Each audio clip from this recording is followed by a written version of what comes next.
Hello बच्चों, चलिए आज का हमारा प्रश्न है, यदि एफ एक्स बराबर A X square plus 2b, b का मान बराबर नहीं है 0 के, और जब x का मान 1 या 1 से कम है, और जब x का मान 1 या 1 से अधिक है, तो बी एक्स स्क्वायर प्लस ए एक्स प्लस सी है, तब हो तो एफ एक्स एक्स बराबर 1 पर सतत है एवं अवकलनीय होगा यदि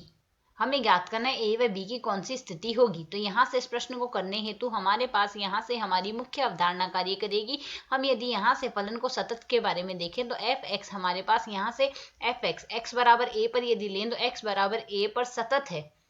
x बराबर a पर सतत है। यदि हम यहाँ से देखें, यदि हमारे पास x बराबर a पर जो बाईं सीमा है LHL बराबर आ जाए हमारे पास दाईं सीमा के बराबर आ जाए फलन की सीमा के x बराबर a पर, तो यदि हमें यहाँ से जांच करना है x बराबर a पर, तो x बराबर a पर यदि हम सबसे पहले यहाँ से f1 का मान देखें तो f1 का मान हमारे पास क्या आएगा, a गुणा में 1 का स्क्वायर प्लस 2b। इसे यदि हम सरल कर लेंगे तो मान आ जाएगा हमारे पास यहाँ से a प्लस 2b आ गया। ठीक इसी प्रकार यदि हम यहाँ से दाईं सीमा और देख ले तो आर एच एल बराबर हमारे पास क्या आएगा, लिमिट h का मान हम अग्रसर लेंगे यहाँ से 0 की और f 1 प्लस h आ जाएगा, तो 1 प्लस h अर्थात मान हमारे पास क्या आएगा, इस स्थिति में h का मान तो हम 0 की और अग्रसर लेंगे। यहाँ से मान आ जाएगा b गुणा 1 प्लस h का स्क्वायर प्लस a गुणा 1 प्लस h प्लस आ जाएगा हमारे पास यहाँ से c। इसे यदि हम सरल करते हैं तो मान क्या आ जाएगा हमारे पास यहाँ से b प्लस a प्लस c, यह हमारे पास मान आ गया। अब हमें प्रश्न के अनुसार कहा गया यह सतत है, तो सतत है तो दाईं सीमा भी तो हमारे पास फलन की सीमा के बराबर आएगी।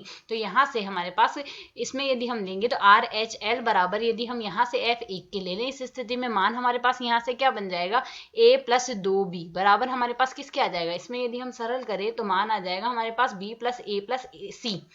b प्लस a प्लस आ जाएगा c। तो दोनों पक्षों में देखें तो a से a तो हम काट देंगे, साथ ही यदि हम इसमें पक्षांतरण कर लें तो यहाँ से क्या आ जाएगा, b बराबर 2b माइनस b आएगा अर्थात b आ गया, b बराबर c आ गई, यह एक तो समीकरण आ गई। ठीक इसी प्रकार यदि अब हम फलन को देखें तो फलन हमें यहाँ से यह दिया गया है, तो यदि हम f डैश x ज्ञात करें, f डैश x हमारे पास क्या आ जाएगा, यहाँ से f डैश x बराबर हम लिख सकते हैं यहाँ से a एक्स स्क्वायर है, तो a एक्स स्क्वायर का x की घात n का अवकलन n x की घात n माइनस 1 होगा, तो a एक्स स्क्वायर का अवकलन क्या आ जाएगा, 2ax आ गया। साथ ही हमें यहाँ से क्या दिया गया, प्लस में b है, 2b है, तो 2b नियत है, अवकलन आएगा 0 के बराबर। ठीक इसी प्रकार यदि हम यहाँ से देखें b एक्स स्क्वायर का अवकलन, यह तो हमारे पास मान कब आया है, जब x का मान हम 1 या 1 से कम लेते हैं, और यदि हम यहाँ से x का मान 1 से अधिक लेते हैं, इस स्थिति में मान हमारे पास क्या आ जाएगा,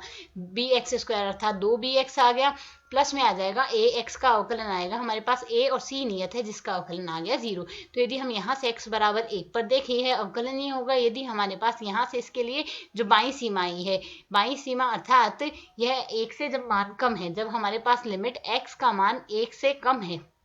तो 1 माइनस की ओर अग्रसर है, तो जो f डैश x का मान आ रहा है वह हमारे पास f लिमिट x का मान जब 1 प्लस की ओर अग्रसर होगा f डैश x के बराबर आ जाएगा, तब ये अवकलनीय कहा जाएगा। हमें अवकलनीय पहले से ही कहा गया अर्थात यह दोनों मान बराबर होंगे। तो यदि हम यहाँ से सरल करें, 1 से कम की ओर अग्रसर होगा तो मान हमारे पास 2a आ जाएगा, और 1 से अधिक की ओर अग्रसर होगा तो मान आ जाएगा 2b प्लस a। अब यदि इसमें हम पक्षांतरण कर दे तो 2a माइनस में a बराबर आएगा 2b के, सरल करते हैं तो मान क्या आ जाएगा, a बराबर 2b के। यह आ गई समीकरण 2। तो यदि अब हम यहाँ से विकल्पों में देखें